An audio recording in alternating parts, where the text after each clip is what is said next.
Assalamualaikum warahmatullahi wabarakatuh. Hari ini bertemu lagi dalam pembelajaran online dari rumah. Kita akan belajar tentang subtema 3 untuk tema yang ke-1 atau tema 1 subtema yang ketiga, pembelajaran 1 dan 2. Mapelnya meliputi bahasa Indonesia, SBDP dan matematika. Mari disimak bersama-sama.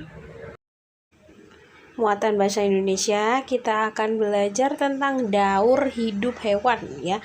Daur hidup itu artinya tahapan pertumbuhan dalam makhluk hidup. Semua tahapan yang dilalui oleh makhluk hidup. Nah, daur hidup itu beda dengan metamorfosis.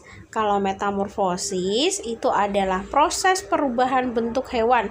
Jadi kalau daur hidup itu seluruhnya, kalau metamorfosis itu perubahannya saja yang dialami oleh hewan tertentu. Ada yang hewan tidak mengalami metamorfosis, contohnya ayam, kucing, sapi, ya, dan lain-lain.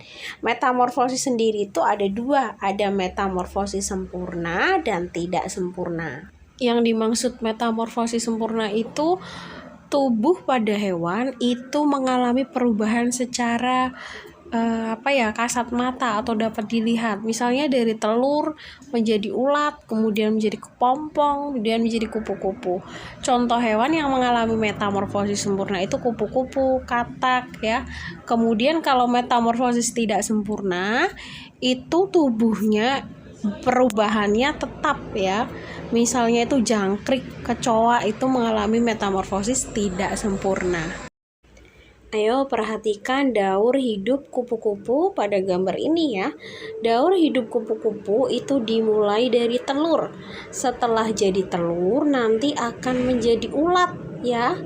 Setelah ulat itu akan menjadi kepompong dan kemudian akan menjadi kupu-kupu. Pada kupu-kupu itu mengalami metamorfosis sempurna karena apa? Tahapannya selalu berubah bentuk. Jadi, pada kupu-kupu termasuk hewan yang mengalami metamorfosis sempurna.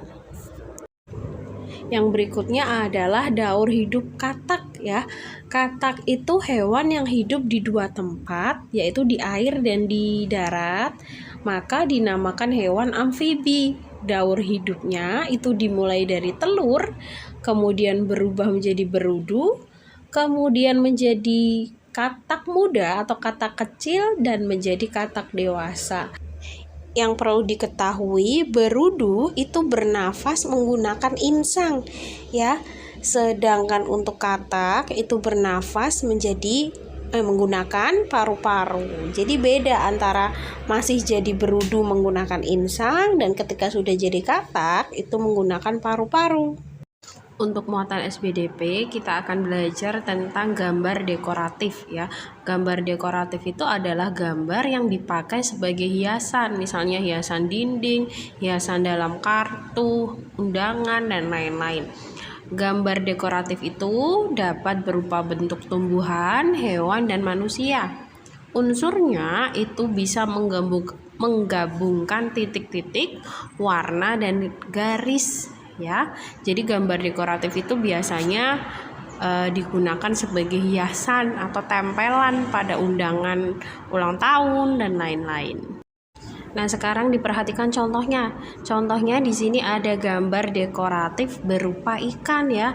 Ada yang diukir menggunakan bulat-bulat, ada juga sisiknya yang diberi warna. Ya, itulah contoh dari gambar-gambar dekoratif.